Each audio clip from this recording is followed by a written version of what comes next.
जय हिंद प्यारे साथियों, स्वागत है आप सभी का एक बार फिर से खोटा किंग ऑफिशियल पे। आइए तो आंखें गीत के 9वीं कविता हम लोग आज पढ़ने वाले हैं। हम सुनल ही शून्यक डाक। ये आंखें गीत की 9वीं कविता है। इससे पहले हम लोग 8 कविता पढ़ चुके हैं, है ना।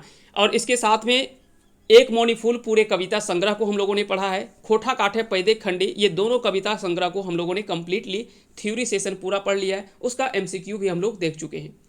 हम अभी अभी जो वो आंखें गीत कविता संग्रह जो वो पढ़ रहे हैं, जैसे यह संग्रह कंप्लीट होता है इसका एमसीक्यू भी सेशन हम लोग लेकर के आ जाएंगे। जैसे यह कंप्लीट होता है तो पद रचना में एक आपका बच जाएगा दामोदरे कुराय। उसका जैसे ये तीनों कविता संग्रह कंप्लीट होता है उसके बाद हम लोग दामोदरे कुराय का भी थ्योरी सेशन हम लोग देख लेंगे। उसका एमसीक्यू हम लोग पढ़ चुके हैं, है ना। जैसे ये कंप्लीट होता है, गद्य रचना तो पहले आपका कंप्लीट हो गया, जैसे छाहर, सोंध माटी और खोठा निबंध, ये तीनों गद्य रचनाएं पहले आपकी कंप्लीट हैं। नाटक चारों हम लोग जो वो पहले पढ़ चुके हैं। तो लगभग आपका सिलेबस जो वो कंप्लीट हो गया है, लेकिन इसको फिर से एक बार हम नए तरीके से प्रैक्टिस के रूप में आपके बीच में हम लोग लेकर के आ रहे हैं। और डेली रात आप 9 बजे, है ना, डेली रात 9 बजे आप जेएसएससी सीजीएल के लिए आप ज्वाइन कर सकते हैं। डेली रात 9 बजे आपका जो वो लाइव सेशन चलता है, वहाँ पे आप प्रैक्टिस के लिए आप डेली जुड़ सकते हैं। अधिक से अधिक संख्या में जुड़े। वहाँ पे आपको प्रैक्टिस सेशन के रूप में आपको दिया जाता है। पहले आपको टॉपिक बता दिया जाता है कि किस टॉपिक पे आज जो टेस्ट होने वाला है ना। तो टॉपिक आज भी डिसाइडेड है, तो आप चाहे तो आप उन टॉपिक्स को देख लीजिएगा। आप जाइए हमारे चैनल के कम्युनिटी पोस्ट में, या तो टेलीग्राम में आप जुड़े होंगे तो वहाँ पे आपको पोस्ट दिया जाता है। चलिए कविता को हम लोग सुनते हैं और समझते हैं क्या है इस कविता में। तो हम सुनल ही शून्यक डाक। तो दरअसल यहाँ पे जो वो साहित्य कर्म भावनाओं, यादी कह सकते हैं कि कवि जो है ना, उस भाव को दिखाना चाह रहे हैं कि हमें एक अंतर मन से आवाज आ रहा है ना। एक अंतर मन से जो वो हमारा आवाज आ रहा है। कैसा? हम सुनल ही शून्यक डाक, मतलब शून्य की आवाज जो वो एक ऐसा आवाज हमारे पास में आ रहा है जो कि कोई और नहीं सुन पा रहा है, उस आवाज को हम सुन पा रहे हैं। तो यहाँ पे उसके बारे में यहाँ पे जो वो कवि जो वो चर्चा करते हैं। चलिए कविता को एक एक करके समझते हैं, उसके बाद में हम लोग आगे बढ़ेंगे। तो वही कवि कहते हैं कि हमें एक अंतर मन से हमें आवाज़ सुनाई दे रहा है जो अन्य कोई लोग नहीं सुन पा रहा है, लेकिन हम उस आवाज़ को जो वो अच्छे से सुन पा रहे हैं। हम सुनल ही शून्यक डाक, हम सुनल ही शून्यक डाक, के वो हमरा डाके, अब ना रहबो घर कुम्हार चाकक चाके। बोलते कि हम सुनल ही शून्यक डाक, हमने उस आवाज को सुना है। के वो हमरा डाके, कि वो हमें जो वो आवाज दे रहा है, हमें जो वो बुला रहा है। कौन है और किस लिए यहां से बुला रहा है? अब ना रहबो घरे कुम्हार चाकक चाके, कि अब हम जो वो घर में नहीं रहेंगे। कैसे? जिस प्रकार से एक कुम्हार का चक्का, है ना, एक कुम्हार का चक्का होता है जो गोल गोल गोल एक ही जगह पे घूमता रहता है। बोलता है कि हम इस तरह से यहाँ पे सीमित जो वो नहीं रहने वाले हैं। अब हम जो वो घर में नहीं रहेंगे कुम्हार के चक्के के जैसा। हम जो वो अब हमें जो वो उस आवाज़ को हम अच्छे से सुन पा रहे हैं। हम वहाँ पे अब जाएंगे। कहाँ जाएंगे? चलिए आइए हम उस बातें आगे बढ़ करते हैं। बोलते कि कौन बिरहनिक आकुल वाणी अंतर विकल करे, हम देख ली ही सुंदरेक देशे सुंदरेक अद्भुत रूप।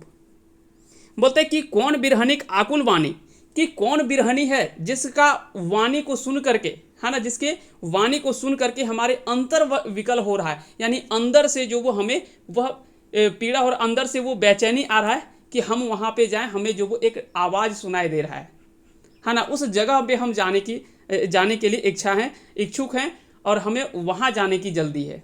हम इस मोह माया की दुनिया में नहीं रहना चाहते हैं। हम एक कुम्हार के चक्के के जैसा हम यहाँ पे घूम घूम करके सीमित नहीं रहना चाहते हैं, है ना। यहाँ पे जो चर्चा किया गया है इसके बारे में, तो इसके बारे में बता दें कि हम वहाँ पे चक्के के जैसा जो वो हम यहाँ पे रहने वाले नहीं हैं, है ना, कि हम यहाँ पे इस प्रकार से सीमित क्षेत्रों में यहाँ पे नहीं रहने वाले। अपने तक में सीमित रह करके हम यहाँ नहीं रहना चाहते, अपने घर के अंदर उस तरह से नहीं रहना चाहते। हम देख ले ही सुंदरेक देश हैं, कि हम देखे हैं उस सुंदरक देश को, सुंदरक अद्भुत रूप, कि उस सुंदरता के रूप को हमने देखा है, हमने महसूस किया है। ये कोई क्रीम पाउडर वाली सुंदरता की बात यहाँ पे नहीं की जा रही है, कि हम उस सुंदरता की बात नहीं कर रहे हैं जो क्रीम और पाउडर से निर्माण किया जाता है। उस सुंदरता की बात हम नहीं कर रहे हैं, वो अंतर मन की सुंदरता की बात यहाँ पे कवि करते हैं कि हमने उस सुंदरता को देखा है, उस सुंदर, हाँ, हम देखले ही सुंदर के देशें, कि उस सुंदर लोगों के देश को हमने देखा है।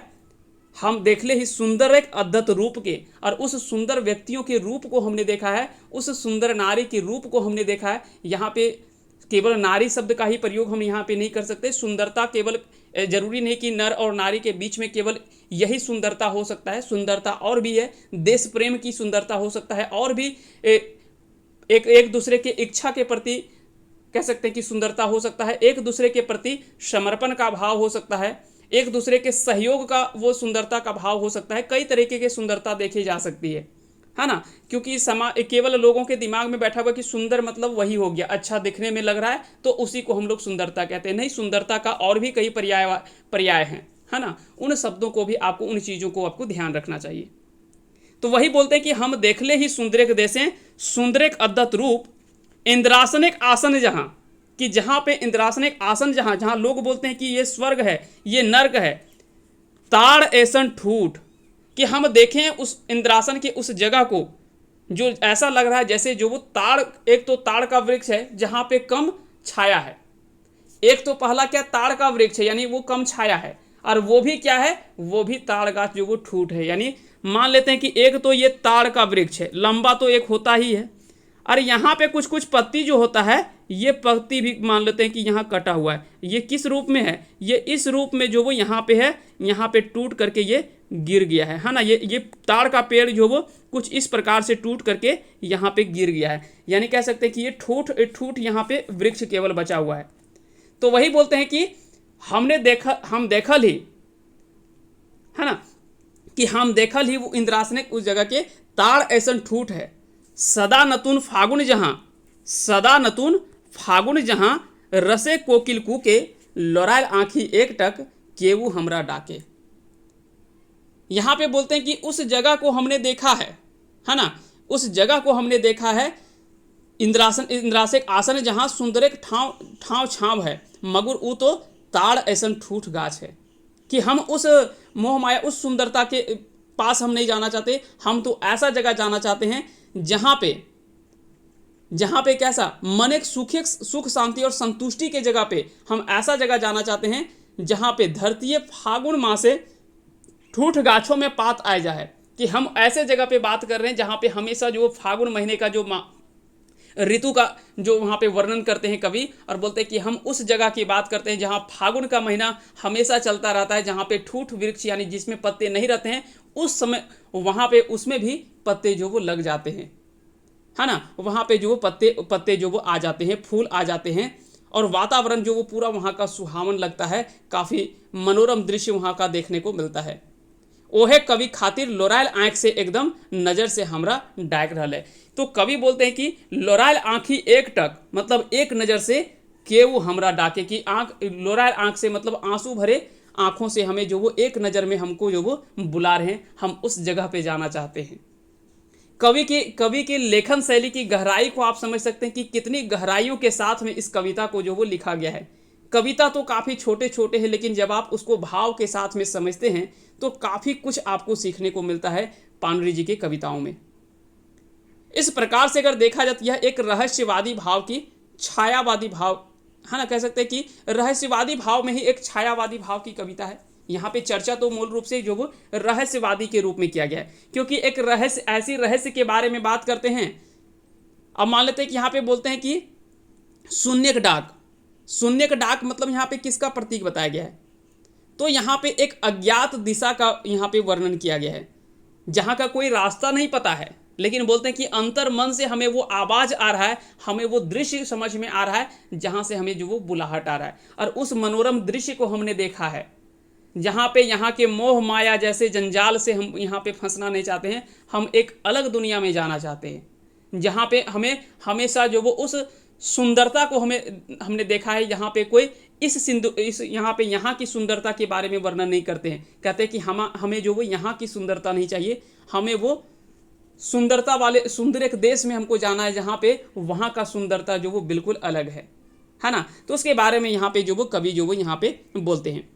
अब सवाल उठता है कि यहाँ से कैसे कैसे प्रश्न आपको परीक्षा में पूछे जा सकते हैं। तो परीक्षा में पहला सवाल तो यही बनेगा कि हम सुनल ही शून्यक डाक की ककर लिखल रचना लागे। तो यह पानुरी जी के द्वारा लिखी गई कविता है।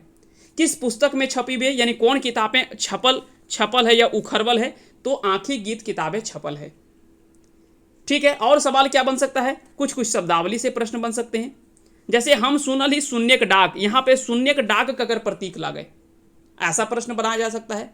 या हम सुनल ही शून्यक डाक कौन भाव के कविता लागे? तो यह जो वो एक रहस्यवादी भाव की कविता है। यहाँ पे एक रहस्यवादी जगह के बारे में यहाँ पे चर्चा किया गया है, जिसकी कोई दिशा नहीं पता है कि वो आखिर में स्थान क्या है ना। अज्ञात दिशा का यहाँ पे एक बातें जो वो किया जा रहा है। यहाँ पे शून्यक डाक का अर्थ क्या है? उस अज्ञात दिशा की बात कर रहे हैं जहाँ पे और छोर नहीं पता, लेकिन कवि बोलते कि बस हमको वहाँ पे जाना है।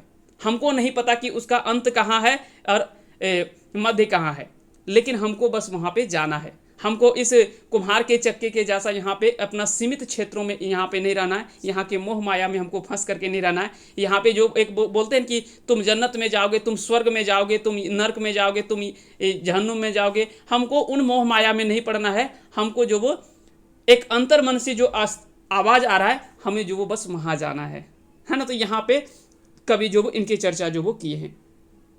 अगला सवाल बन सकता है कि कुम्हार कर चाकक चाक, कुम्हार के चाकक चाक मतलब यहाँ पे उस किसका प्रतीक के रूप में बताया गया है?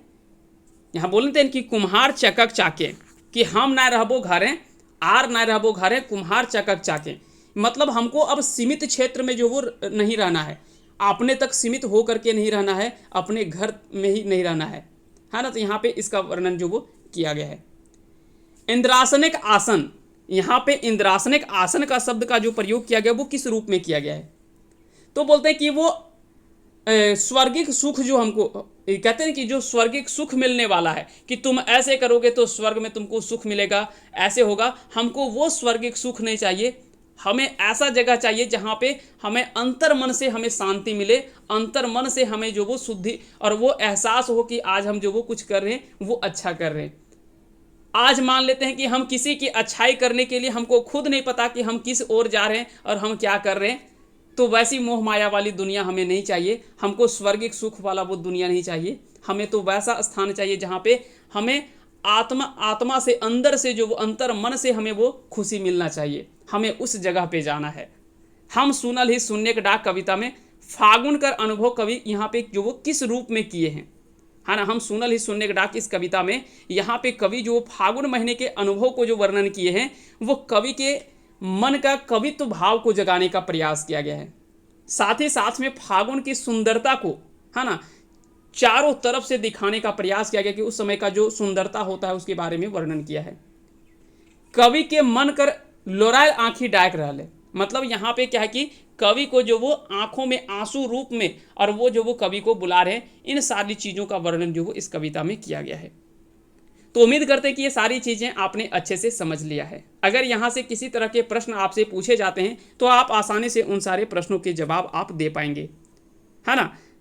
ये केवल इतना निर्भर करता है कि आप चीज़ों को अच्छे से, जैसे हाँ आगे हमने हो सकता है कि थोड़ा सा यहाँ पे रसे कोकिल कूके, हो सकता है कि ये लाइन हमने थोड़ा सा आपको बोलने के लिए भूल गए। जैसे बोलते हैं कि सदा नतून फागुन जहाँ रसेक कोकिल कूके, कि सदा नतून फागुन जहाँ, जहाँ पे हमेशा नया फागुन जो वो का कह सकते हैं कि माहौल होता है, उस समय का सौंदर्य स्थल होता है, उस समय का वातावरण सुहावन होता है।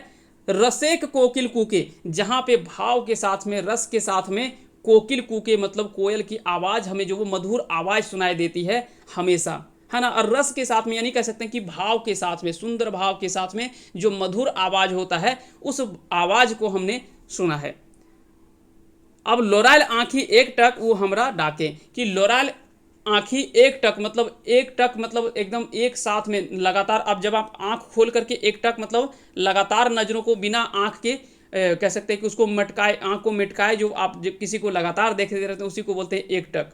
नहीं बोलते कि एक टक नज़र से देख रह लो, मतलब लगातार उसको देखते रहना, आँख को थोड़ा बहुत भी पलकों को झपकना नहीं, बिना पलक झपकाए आप किसी को देख रहे तो उसी को एक टक बोला जाता है ना। तो ये सारी चीज़ें आपको अच्छे से समझ में आ गया होगा। क्लास अच्छा लगा हो तो इस वीडियो को लाइक कीजिएगा, साथ ही साथ अगर चैनल पे नए तो चैनल को सब्सक्राइब कर लीजिएगा। और बेल आइकन को प्रेस कर दे ताकि जब भी कोई आगे से हम वीडियो अपलोड करेंगे तो उसका नोटिफिकेशन आपके पास चला जाएगा और आप आसानी से उन सारे अगले वीडियोज़ का बेनिफिट्स उठा पाएंगे। मिलते हैं अगली कविता में, तब तक के लिए आप सभी को हमारे साथ अंत तक जुड़े रहने के लिए बहुत बहुत धन्यवाद।